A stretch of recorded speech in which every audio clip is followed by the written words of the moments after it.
نحمدہ و نصلی و نسلم علی رسولہ الکریم اما بعد فاعوذ باللہ من الشیطان الرجیم بسم اللہ الرحمن الرحیم عن عبداللہ ابن عباس رضی اللہ عنہ قال قال رسول اللہ صلی اللہ علیہ وسلم یا عباس یا عماہ الا اوتیک الا امنحک الا احبک الا افعل بک عشر خصال اذا انت فعلت ذلك غفر اللہ لک ذنبک اولہ و آخرہ قدیمہ و حدیثہ خطاہ و عمدہ صغیرہ و کبیرہ سرہ و علانیہ عشر خصال ان تصلی 4 رکعات تقرأ فی کل رکعت فاتحۃ الکتاب وسورۃ فاذا فرغت من القراءۃ فی اول رکعت وانت قائم قلت سبحان اللہ والحمد للہ ولا الہ الا اللہ واللہ اکبر۔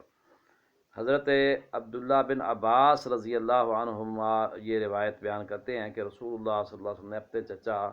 حضرت عباس رضی اللہ عنہ کو ایک دن کہا کہ اے میرے چچا جان،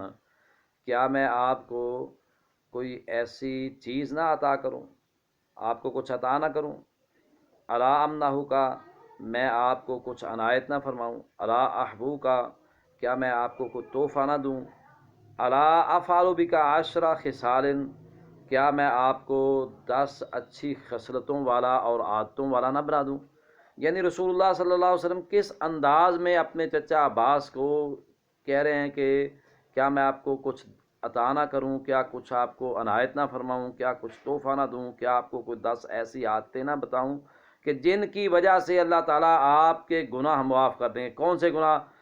تو کتنی تفصیل رسول اللہ صلی اللہ علیہ وسلم بیان فرمائے، اولہ و آخرہ، پہلے اور پچھلے، قدیمہ ہوا حدیثہ، پرانے اور نئے، خطا ہوا آمدہ، جو غلطی سے ہوئے اور جو جان بوجھ کر ہوئے، صغیرہ ہوا کبیرہ ہو، جو چھوٹے ہیں جو بڑے ہیں، سرہ ہوا علانیہ ہو، جو پوشیدہ ہیں اور جو علانیہ یعنی ظاہر گناہ ہیں، ہر گناہ کو اللہ معاف کر دیں گے۔ تو فرمایا کہ وہ 10 عادتیں کون سی ہے کہ ان تصلی 4 رکعات، یہ کہ آپ 4 رکعت نماز ادا کریں، اور اس طرح پڑھنی ہے کہ تقرأ فی کل رکعت فاتحۃ الکتاب، کہ ہر رکعت میں سورۃ فاتحہ پڑھنی ہے، پھر اس کے بعد کوئی سورت پڑھنی ہے۔ جب آپ قرات سے فارغ ہو جائیں تو فی اول رکعت، پہلی رکعت میں انت قائم، کھڑے ہو کر آپ نے قلت سبحان اللہ والحمد للہ، آپ نے کہنا ہے کہ سبحان اللہ والحمد للہ ولا الہ الا اللہ واللہ اکبر 15 مرہ، یعنی 15 مرتبہ آپ نے قیام میں یہ کلمات پڑھنے ہیں۔ پھر آپ نے رکوع چلے جانا ہے، رکوع کی تسبیح پڑھنی ہے، اس کے بعد پھر آپ نے 10 مرتبہ یہ پڑھنے ہیں، پھر رکوع سے کھڑے ہونا ہے، رکوع کے بعد والی دعائیں پڑھنی ہیں، پھر اس کے بعد آپ نے 10 مرتبہ یہی تسبیح پڑھنی ہے، پھر سجدے چلے جانا ہے، سجدے کی تسبیح پڑھنی ہے، سجدے کی تسبیح کے بعد آپ نے یہی تسبیح پڑھنی ہے، سبحان اللہ والحمد للہ ولا الہ الا اللہ واللہ اکبر۔ پہلا سجدہ کر کے اٹھنا ہے، دوسرا سجدہ کرنے سے پہلے آپ نے جو سجدے کے درمیان کی دعائیں وہ پڑھنے کے بعد سبحان اللہ والحمد للہ ولا الہ الا اللہ واللہ اکبر یہ تسبیح 10 مرتبہ پڑھنی ہے، پھر دوسرا سجدہ کرنا ہے، تسبیحات سجدہ کے بعد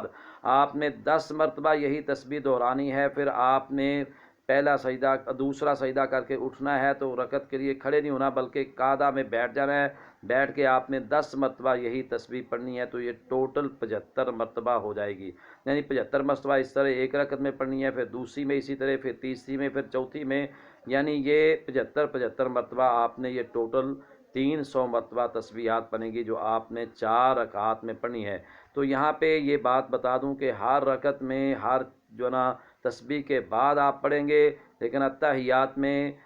اتحیات کے کلمات اور دعائیں پڑھنے سے پہلے آپ یہ تسبیح پڑھیں گے، پھر بعد میں اتحیات اور اس کی دعائیں پڑھیں گے۔ یہ تھوڑی سی جو نا اس میں ڈیفرنٹ ہے، پہلی میں ہر چیز کے بعد، اور اتحیات میں پہلا اتحیات ہو یا دوسرا، اس میں پہلے تسبیح پھر بعد میں اتحیات پڑھنا ہے۔ اور آخر میں آپ کو یہ بتا دوں کہ رسول اللہ صلی اللہ علیہ وسلم نے کتنی وضاحت کے ساتھ یہ بتا دیا کہ یہ نماز تسبیح پڑھنے کی وجہ سے آپ کو اللہ تعالیٰ آپ کی زندگی کے کیسے گناہ معاف کر دیں گے۔ اگلی بات رسول اللہ صلی اللہ علیہ وسلم کہ میرے چچا اس کو روزانہ پڑھو، اگر نہیں پڑھ سکتے تو جمعے کے جمعے پڑھو، اگر جمعہ کے جمعہ بھی نہیں پڑھ سکتے تو آپ اس کو مہینے میں 1 مرتبہ پڑھو، مہینے میں بھی 1 مرتبہ نہیں پڑھ سکتے تو آپ سال میں 1 مرتبہ پڑھو، سال میں بھی 1 مرتبہ نہیں پڑھ سکتے تو زندگی میں 1 مرتبہ ضرور نماز تسبیح ادا کرو۔ حضرات گرامی قدر، رمضان المبارک کا پاک مقدس مہینہ اور آخری عشرہ آج شروع ہونے والا ہے، تو ضرور بر ضرور آخری حصے میں کوشش کریں کہ ہمیں نماز تسبیح نصیب ہو جائے، اور جتنی مرتبہ بھی ہو سکے اس کو پڑھنے کی کوشش کریں، اللہ عمل کی توفیق دے۔